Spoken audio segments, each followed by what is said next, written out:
अल्हम्दुलिल्लाहि रब्बिल आलमीन वस्सलातु वस्सलामु अला सय्यिदिल मुरसलीन अम्मा बाद फ़अऊज़ु बिल्लाहि मिनश शैतानिर रजीम बिस्मिल्लाहिर रहमानिर रहीम।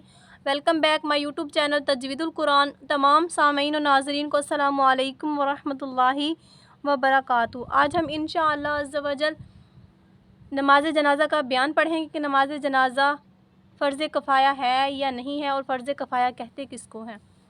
नमाज जनाज़ा फ़र्ज़ कफ़ाया है, अगर एक ने भी पढ़ ली तो सब बरी ज़िम्मा हो गए, वरना जिस जिस को ख़बर पहुँची और ना पढ़ी तो वो क्या होगा, गुनाहगार होंगे। आमा कुतुब में है कि इसकी फ़र्ज़ियत का जो इनकार करे वो काफिर है। नमाज जनाज़ा फ़र्ज़ कफ़ाया है, यानी कि मिसाल के तौर पर जैसे अगर मोहल्ले में से किसी एक शख्स ने नमाज जनाज़ा की अदायगी कर ली तो तमाम मोहल्ले वाले बरी ज़िम्मा हो जाएंगे गुनाह से। और अगर एक ने भी ना पढ़ी, किसी ने भी ना पढ़ी, तो जिसको खबर पहुंच गई नमाज जनाज़ा की उनमें से किसी ने भी नहीं पढ़ी, मोहल्ले वालों में से किसी ने भी नहीं पढ़ी, तो सब के सब गुनाहगार होंगे। और जो इसकी फ़र्ज़ियत का इनकार करे वो क्या है, काफिर है। और इसके अलावा नमाज जनाज़ा के लिए जमात शर्त नहीं है, एक शख्स भी पढ़ ले तो फ़र्ज़ अदा हो जाएगा, यानी कि इसके लिए जमात शर्त नहीं है। कोई एक शख्स भी अदा कर ले नमाज जनाज़ा तो फ़र्ज़ की अदायगी हो जाएगी।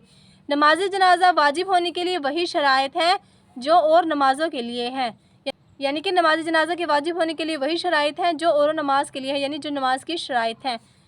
इसमें से चार ये हैं: कादिर होना, बालिग होना, आकिल होना, अक्ल रखने वाला, बालिग यानी कि मिच्योर होना, मुसलमान होना। और यहाँ पर एक छोटा सा मसला यह है कि हर मुसलमान की नमाज जनाज़ा पढ़ी जाए, अगरचे वो कितना ही गुनाहगार क्यों ना हो, मगर चंद किस्म के लोग हैं कि इनकी नमाज जनाज़ा नहीं। बागी जो इमाम बरहक पर नाहक खरूज करे और उसी बगावत में मारा जाए, डाकू के डाके में मारा गया, ना इसको गुस्ल दिया जाए और ना ही इसकी नमाज जनाज़ा पढ़ी जाए। और इसके अलावा यहाँ पर एक छोटी सी बात यह भी है कि जिसने अपने माँ या बाप को मार डाला उसकी भी नमाज जनाज़ा नहीं। और इसके अलावा जो किसी का माल छीन रहा था और इस हालत में मारा गया उसकी भी नमाज जनाज़ा नहीं। सल्लु अलल हबीब सल्लल्लाहु ताला अला मुहम्मद सल्लल्लाहु ताला अलैहि वालिहि वसल्लम। नेक्स्ट वीडियो में न्यू टॉपिक के साथ आपसे मुलाकात होगी, तब तक के लिए दुआ में याद रखिएगा। अल्लाह हाफिज़।